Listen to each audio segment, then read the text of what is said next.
I was talking with him a little bit earlier, and he was saying how like he's sticking around Cloud and Byleth, but my dude has been stuck in Castle Oblivion lately with all of the swords that he's been practicing with, like non-stop practice in the Ditto, non-stop practice in the matchup in general. It would make a lot of sense for him to play Sora. I don't care about this hypothetical. What was he actually gonna do? Probably Cloud, because he's forced to run into Suarez early in the night. Hello, Dylan. Hello.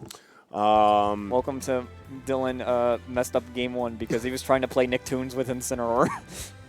There's no shield dropping in Ultimate. My attack buttons are different. So I was like, wait, why is this not my attack? Why is this special? Yeah, no, I was playing friendlies earlier today, right after we were done playing Nickelodeon All-Star Brawl, and there's no shield dropping in Ultimate.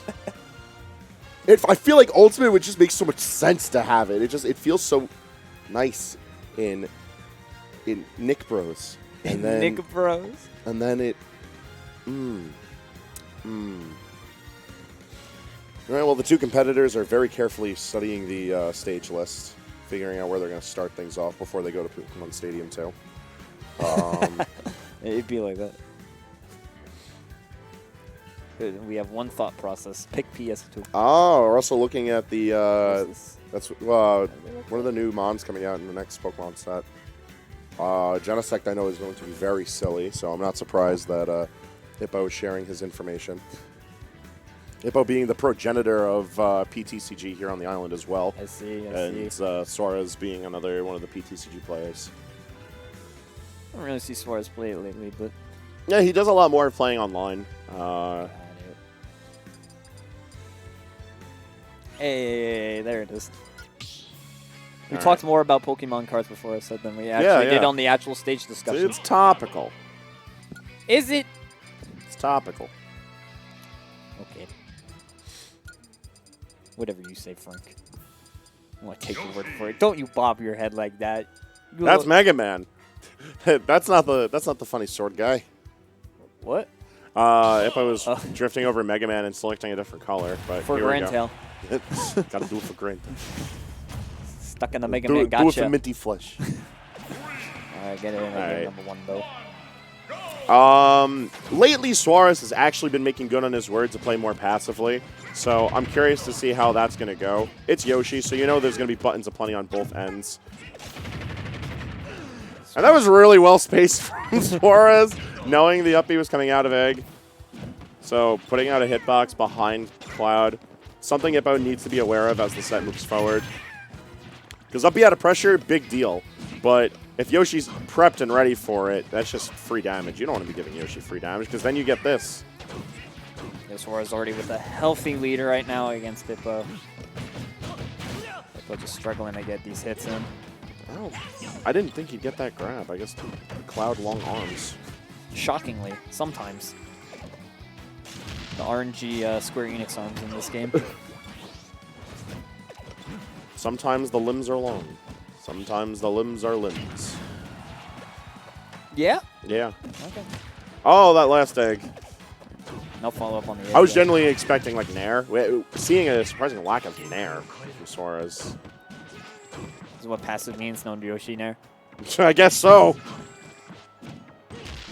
It also means a lot of platform camping, which I actually think is really smart. Oh, my goodness. I can maybe count the times I've seen finishing touch actually finish anyone on one hand in this game. So thank you, Ippo. Very cool. Suarez just fell right into the middle of it, too. He like, purposely put himself on top of Cloud. He, like, air dodged directly in. And, like, if there's one character in this game that you really, really, really should not be landing on, it's the character who's just oops all anti-airs. Does have a lot of good anti-air buttons. Half his kit. I would waste more time listing them than actually just moving along. And with all of that, Ippo's got plenty of damage on with this lead. He's forced to use his limit to come back. Ooh. But Suarez going the wrong direction. Okay. Ooh, great air dodge to get through the up smash. But coming out of the egg is just going to be an up B. Yeah, no, be reversing it, though. Smart. Smart adaptation from Ippo. If he knows that Suarez is going to look for a punish in a very particular way. Suarez struggling to find this kill right now. Down a whole 2 stocks now. Things are not looking good for the boy in blue. Like, Ippo got his cheeks clapped in the first 45 seconds of this game and then woke up. Yeah. Looking really good right now. He's going to jump into a back air, but that's still a full stock lead ahead of him. Yeah. That's all the momentum built up on Ippo favor. Yoshi's a character, though, that can rack up a lot of damage real quick. We saw in the first 45 seconds of this game, it was like 70 basically uncontested. Yes, sir. It's a matter of can Suarez get that damage and then find the kill, because that's where he was struggling there. Cloud living up to about 170-something, if I recall. Yeah, so. It's a good point, especially considering the fact that Cloud isn't especially heavy, and I don't think I've ever. Only Yoshi things. What? Only Yoshi could armor through Climb Hazard and Footstool Cloud out of it in the same swoop. All right, buddy, you got it.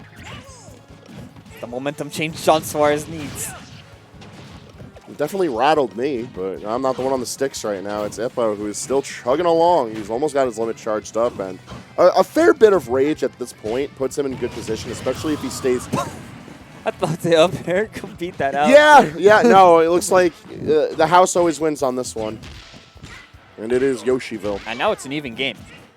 Yeah, crazy how that all happened. Like I was saying, Yoshi character can get damage real quick. Suarez was able to just finally get the kill pretty early on that second stock. And that's put us dead even right now. Every time the egg clashes with Fair, I get so concerned because the Fair lingers out a bit longer and it's always going to hit Yoshi, but never does. Oh, that was a good reverse. All right. What's the follow-up? Again, no nairs. A very odd change in play. It's the winter. It's time for the Tims, John. Come on. Yeah, I guess so. Although building up plenty of the damage, so if Nair does connect, it would certainly be substantial. Great DI from Ippo, keeping him alive. Back air not able to quite do it yet. Oh, going for the Fair. The up B able to trade with it, and the the up air gonna do it. You look on your face when I looked over when I saw that kill screen. Cloud was just so not on top of Yoshi. He was on the ground. He was, and that was, good on Suarez for being able to clutch out a game like that because Ippo had him dead to rights. Yeah, that was a fantastic comeback from Suarez. Just kept his composure, got the damage, got the kill. Given how heavily shaken he was looking going into that final stock, it was looking rough for the lad, but Yoshi buttons. Let's see what Game 2 has to offer because Ippo was looking fantastic in that Game 1. All right, going back to Pokemon Stadium 2. All right, there's a couple of things of note coming into this one. We know that Ippo has got a couple of ideas with these put into egg lay, but then also Suarez himself able to adapt, it seems, to Climb Hazard out of these various situations. What? There. That was just fantastic DI. Just sent him at a weird angle. It did. Yoshi armor will do that. Oh, so he got the armor. Okay. Yeah. I thought he was grounded when it happened. So. You know Yoshi's be mashing that jump. That's true. That's how we got the footstool out of the jump armor before. Yeah, no, that was something else. I've truly never seen a move simultaneously get armored and then footstooled in the same thing. I didn't even think it was possible. The more you know. It's Training Tuesday. It's a learning experience for everyone, Hangman. I guess so. And unfortunately, missing his tech, Ippo was going to lose the first stock of Game 2. Hoping for his sake that he's not too rattled by the results of Game 1 because, like, coming back from a heavy deficit like that's definitely got to be a good way to gas up Suarez, but kind of tough to endure as the opposing side. Well, there's the Nairs. Yeah, the Nair's moving us along. We found them. We found them. Yeah, we found all of them, a whole batch of them. Limit able to keep Ippo alive right there at the ledge. Gonna get the back hit of it. And it's still something. It builds up that damage, gives Ippo a little bit of a breath of relief as Climb Hazard comes around to, once again, break off Yoshi. All right, egg lay. What's the mix? I like that a lot. All right, wayline down so you can try to get yourself out of range of the star. And just a little bit of a dash in to catch with up smash. Really good control from Ippo, but Suarez going to answer in turn. Now this is a reverse of what we saw in the last game. Let's see if Ippo's able to do what Suarez was able to do in that game number 1. Suarez moving around very confidently here, though, so this is looking like a bit more of a return to form for him, not just with the presence of the Nairs, but just a lot of buttons right in Ippo's face, trying to control a very specific pace of this match. Egg We're also late. seeing Ooh. a ton of the B reverse egg lays. There on the shield, just going to create a lot of pressure, and the up air to catch Ippo dropping there. Absolute relentless assault on Ippo right now. Forced to throw out the limit blade beam. It's going to deal plenty of shield damage, but not garnering much else besides that. The damage out of all of these egg lays has just been so substantial for Suarez. Ooh, catches the roll with the cross slash. Suarez just jumps back on with no problems in the run-up up smash. Gonna get the job done. Suarez moves on. That was one of the sadder Ippo fist bumps I've seen in a while.